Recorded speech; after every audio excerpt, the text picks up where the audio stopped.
Malta Yosef Delake Unduma damna melale sita fem situnav chale Kantinav kudan silake Malta Yosef Delake Hallelujah Unduma damna melale sita fem situnav chale Uma ko tulcha jruku chalalle garako Si amana del salpanne kutuma barako Ulfata tinan tufane wakai jabasu Itibek tajru ke tingatama ulkasun Ulfate tessa samirra Ulfate barchuma kerra Ulfata chigudda ilma waka Yesus ko sibbum basaka Oh indarbe barritti matabufne Oh indarbe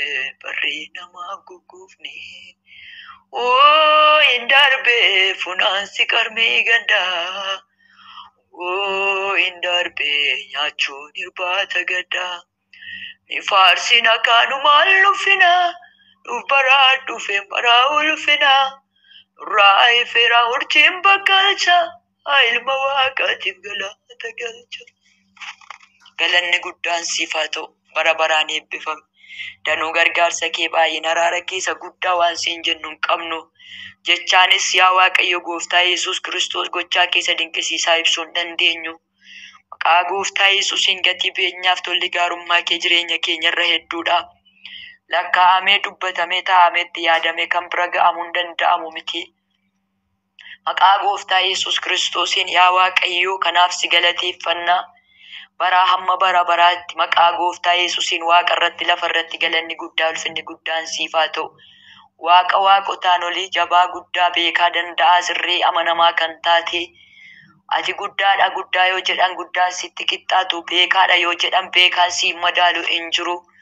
Beekumsaaf dandeettii keetti namni amanate immoo Waaqayyo Gooftaa Yesuus Kiristoos bara ulfaataa haalota rakkisaa chaalenjiif wal'aansoo qorumsa biyya lafaa mo'atee yaa Waaqayyo Gooftaa hubannaaf ogummaa ati ittiin yaa Waaqayyo jireenya namaa gorsuu dandeessuun gorfamee jiraachuu danda'a. Maqaa Gooftaa maqaa Yesuus Kiristoosiin yaa Waaqayyo ulfina kee keessatti gaarummaa kee keessatti ayyaana kee surraa kee simboof ulfina kee keessatti eegdee jiraachistee guyyaa carraa kana yeroof iddoo kana sanuuf laattee fansi galateeffadhaa. Maqaa Gooftaa maqaa Yesuus Kiristoosiin galanni guddaan ulfinni guddaan bara baraan siif haa ta'u. Jiraataa koo jiraattee kan nama jiraachistu gargaaraa koo gargaarsi kee bara baraan kan jiruuf kan jiraatu. Maqaa Gooftaa Yesuusiin ati Elshaadaayidha Gooftaa. Isa jalqabaati isa dhumaati Gooftaa. Maqaa Gooftaa maqaa Yesuusii yaa Waaqayyo Gooftaa. Haala namaa jijjiirta jireenya namaa jijjiirta bara jijjiirta guyyoota jijjiirta waggoota jijjiirta ofii keef achuma jirta. Kan akka keetuun turreen dhalatu hin guddatu sichis hin argamu fakkaattii hin qabdu ati guddaadha. Maqaa Yesuus Kiristoosiin kanaaf galanni guddaan ulfinni bara baraan siif haa ta'u. Ammas utuun si galateeffadhu yaa Waaqayyo Gooftaa. Nuti hundumti keenya iyyuu cubbamoota dadhabootadha. Isaan yakkaniiru ulfinni koos isaanitti irrateera jedhamee caafamee jira. Eeyyee nuti cubbamoota dadhabootaaf wallaalotadha. Maqaa Gooftaa maqaa Yesuusiin namni cubbuu isaa himatee yaada garaa geeddaratu immoo hin fayya. Nus immoo fayyuu barbaannaan jireenyi koo fayyuun barbaada. Maqaa Gooftaa maqaa Yesuus Kiristoosiin hafuurri kee inni dhukkuba cubbuutti nama fayyisu sa'aatii kana nuuf haa dhufu. Qilleensi kee inni yaa Waaqayyo golee arfan irraa qilleensa'ee warra dhuman sanatti lubbuu deebisee lafee jiraataa godhee maqaa Gooftaa Yesuusiin waan nu harkatti dadhabe mul'ata kaayyoo abdii nu harkatti dadhabe kan haaressu sagaleen kee hafuurri kee duumessi nagaa kee maqaa Gooftaa Yesuusiin anaaf saba kanatti kan qilleensa'e haa ta'u. Ati Waaqayyodha Gooftaa nutti araarame cubbuu keenyaaf irra daddarbaa keenya nuuf dhiisi. Ba'aa namni namaaf hin beenne yaa Waaqayyo Gooftaa dhukkuba namni ittiin nama fayyisuu hin dandeenye cubbuudha yaa Waaqayyo cubbuutti moositu nama hiikaa. Kanati hiike yaa Waaqayyo eenyuyyuu hiikuu hin danda'u kanati hiikte immoo eenyuudhuu hin danda'u. Isa cubbuun nu hidhesitu hiika maqaa Yesuus yaa Waaqayyo isa abaarsi nu hidhee isa haalli nuti keessa jirru nu hidhe harka kee qofaatu hiika maqaa Yesuusiin harki kee inni nama hiiku maqaa gooftaa Yesuusiin sa'aatii kan amma sa'aatii yaa Waaqayyotti dhaloonni kun dubbii sagalee keessa jireenya kennu sadhaan hidhaa namaa hiikutti amananis kadhataniif si dhaggeeffatanitti ati hidhaa isaanii hiiki. Harki kee inni hidhaa namaa hiiku, harki kee inni dhaloota kanaa hiiku maqaa Yesuusiin amma haa diriiruu fi gooftaa keenya Yesuus yaa galatu. Waan nutti araaramtee cubbuu keenya nuuf dhiifteef gara keenyatti deebiteef si haa galatu. Dachee keenyatti, qilleensa keenyatti, biyya keenya Itoophiyaatti maqaa Yesuusiin ati araarame. Nagaa barbaanna, nagaa nuuf deebisi. Ilma nagaa laattu, ilma Waaqayyoo jireenya kan namaaf laattu. Jiraata bara baraa maqaa Yesuusiin ati nu gargaari. Ulfina kee fi araara kee gaarummaa kee keessatti nu eegi. Haleluuyaa. Galanni fi ulfinni guddaan siif haa ta'u.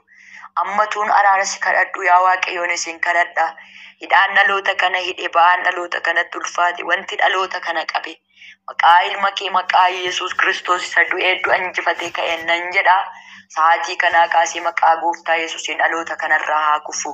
Hidhaan hafuuraa, hidhaan foonii, hidhaan jireenyaa, hidhaan sammuu kamiyyuu maqaa gooftaa Yesuus Kiristoosiin amma sa'aatii kanaa kaasee dhaloota kanarraa haa ciramu.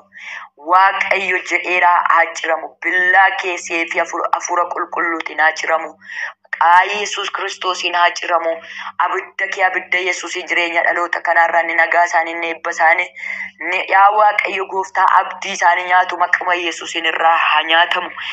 Amma sa'aatii kanaa kaasee maqaa Yesuus Kiristoosiin hidhaan seexanaa dukkanaan kamiin yaa Waaqayyo haala garaa garaan kan ergame ergaansaa, ajandaansaa, karoorrisaa maquma goofticha Yesuus Kiristoosiin kan diigame haa ta'u, kan diigame haa ta'u, kan diigame haa ta'u, kan diigame haa ta'u. Obboleettiin koo haa hiikamtu, obboleessi koo haa hiikamu, maatiin isaanii haa hiikamanii, fayyinni guddaan haa ta'uufi harki keenni haa hiiku, harki keenni nagaa deebisu, harki keenni fayyina namaaf ta'u maqaa abbaa kan ilmaa kan hafuura qulqulluu sadan Waaqayyo tokkoon si kadhadheera. Hidhaa isaanii haa hiiku harki kee, caba isaanii haa dhidhiibu harki kee, madaa isaanii haa fayyisu harki kee, ayyaanni kee haa baay'atuuf, gaarummaan kee isaanii wajjin haa ta'u. Fuula kee nutti deebisi, cubbuu keenya nuuf dhiisi maqaa gooftaa Yesuusiin. Ameen. Kutaa sagalee Waaqayyoo kanarra deebi'ee dubbisee kadhata gabaabaa Waaqayyoon kadhannaa. Akkas jedha irra deebi'een dubbisa. Bara Hisqiyaas dhukkubsatee du'a ga'ee ture. Isaayyaas ilmi du'a ga'ee ture. Isaayyaas ilmi Amoos inni raajichi gara isaa dhaqee ati ni duuta malee hin fayyituuti. Wanta mana keetiif abboomtu qopheessisiin jedha Waaqayyoo jedheen jedha. Waaqayyoof haa galatu. Kutaa kana keessatti wanti nuti argannu mata dureen ani irratti dubbadhu Waaqayyo imimmaan kee argeera, iyya keefis siif birmata kan jedhu irratti Waaqayyoof haa galatu. Iyyi birmata qabu jira, namni kan namaaf birmatu jira, iyyi birmata hin qabne jira. Imimmaan argamu jira fuula namaatti, imimmaan hin argamne immoo jira fuula namaatti. Maal jechuudha? Fuula namaatti kan hin argamne fuula Waaqayyootti argama. Fuula namaatti kan argamu immoo Waaqayyo duratti argamuu dhiisuu danda'a. Waaqayyoof galanni guddaan haa ta'u. Amma Hisqiyaas hin boo'ee gara keenyaniitti garagalee boo'eetu bara jireenya koo hundumaatti mana kee keessaa amanamummaadhaan hojii gaarii hojjechuudhaan deddeebi'aa akkan ture yaadadhu jedheetu boo'a. Iyya Hisqiyaas, imimmaan Hisqiyaas kana namni yaa'een dirmannee fi iyyi ol kaafame iyyamu ollaan firri namaaf dirmachuu, naannaan jiran namaaf dirmachuu danda'a. Maaliif sagalee dhaga'ama waan ta'eef. Rakkoo sana furuudhaaf maal namni sun akka rakkatee iyyu baruudhaaf namni iyya birmachuuf itti fiigaa jechuudha.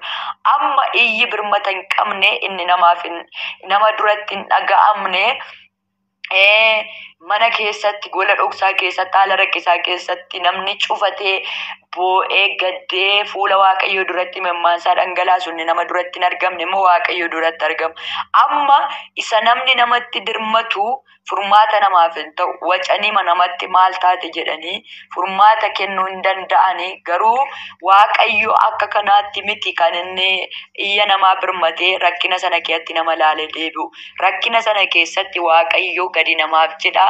Haala namni keessatti dhiphatee gaddu sana keessa immoo harka qabeetu nama nama baasa. Egaa Hisqiyaasi isa du'a isa oolchuu isa harka du'aa isa isatti hiixatee jiru balbala du'aa isa isatti banamee jiru sana harka irraa cufutu harka Waaqayyootu gara Hisqiyaasitti deebi'e. Harki Waaqayyoo inni du'a garmalee si oolchu, harki Waaqayyoo inni boojuu kee deebisu, harki Waaqayyoo inni eebba kee saamame deebisu maqaa Gooftaa Yesuusiin sa'aatii kana siif haa hiixatu. Galanni Waaqayyoof haa ta'u. Egaa Hisqiyaas iyya guddaa yookiin boo'icha guddaa boo'icha isaa kana ammoo Waaqayyootu arge. Waaqayyo immoo arge cal jedhee cal hin jenne. Har'as Waaqayyo imimmaan kee argee gadda garaa kee argee iyya kee argee cal hin jedhu.